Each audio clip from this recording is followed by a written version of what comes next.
Eden gardens వేదికగా Kolkata night riders Chennai super Kings జట్ల మధ్య జరిగిన ఐపీఎల్ 57వ మ్యాచ్లో రెండు జట్లు కూడా గెలుపు కోసం చివరి వరకు నువ్వా నేనా అన్నట్టు పోరాడగా ఆఖరి ఓవర్కి మాత్రం ఎన్నో మ్యాచ్ల తర్వాత చెన్నై జట్టు ఒక విజయాన్ని దక్కించుకుంది.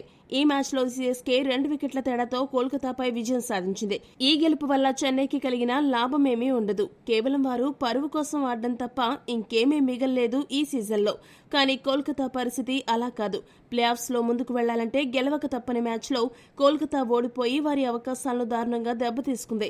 చివరి ఓవర్ వరకు చెన్నై గెలుపుపై ఎంతో టెన్షన్ నెలకొని ఉండగా చివరి ఓవర్లో ధోని 6 కొట్టి చెన్నై గెలుపుని ఖాయం చేయడమే కాదు, కేకేఆర్ జట్టు ప్లే ఆఫ్ ఛాన్సెస్ ని నీరుగార్చేశాడు.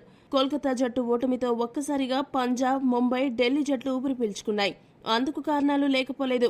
ఈ మ్యాచ్లో కోల్కతా గెలిస్తే 13 పాయింట్లకు చేరుకుని మిగతా జట్లకు గట్టి పోటీ ఇచ్చేది. ఈ గెలుపు కేకేఆర్కి ఎక్స్ట్రా అడ్వాంటేజ్గా మారేది. ఎందుకంటే కోల్కతా తన తదుపరి మ్యాచ్లలో హైదరాబాద్, బెంగళూరుని ఎదుర్కోబోతుంది. కానీ ప్లే ఆఫ్స్ రేసులో పోటీ పడుతున్న పంజాబ్, ముంబై, ఢిల్లీ జట్లు తదుపరి ఆడబోయే మ్యాచ్లలో చాలా వరకు ఒకరితో ఇంకొకరు తలపడబోతున్నారు. దీనివల్ల ఒకరి గెలుపు ఇంకొకరి ప్లే ఆఫ్ ఛాన్సెస్ ని తగ్గిస్తుంది. ఇది కోల్కతాకి అడ్వాంటేజ్గా మారేది. కానీ చెన్నై పుణ్యమాని కోల్కతా జట్టు ప్లే ఆఫ్స్ అవకాశాలు దాదాపు సమదయ్యాయి. మిగతా 2 మ్యాచ్ల్లోనూ కేకేఆర్ గెలిచినా కూడా వారు అత్యధికంగా 15 పాయింట్లు మాత్రమే సాధించగలరు. ప్రస్తుతం ఉన్న నేపథ్యంలో బెంగళూరు, గుజరాత్ జట్లు 16 పాయింట్లతో ప్లే ఆఫ్ ఛాన్సెస్ ని కన్ఫర్మ్ చేసుకోగా పంజాబ్ 15 పాయింట్లతో కేకేఆర్ కంటే మెరుగైన స్థితిలో ఉంది.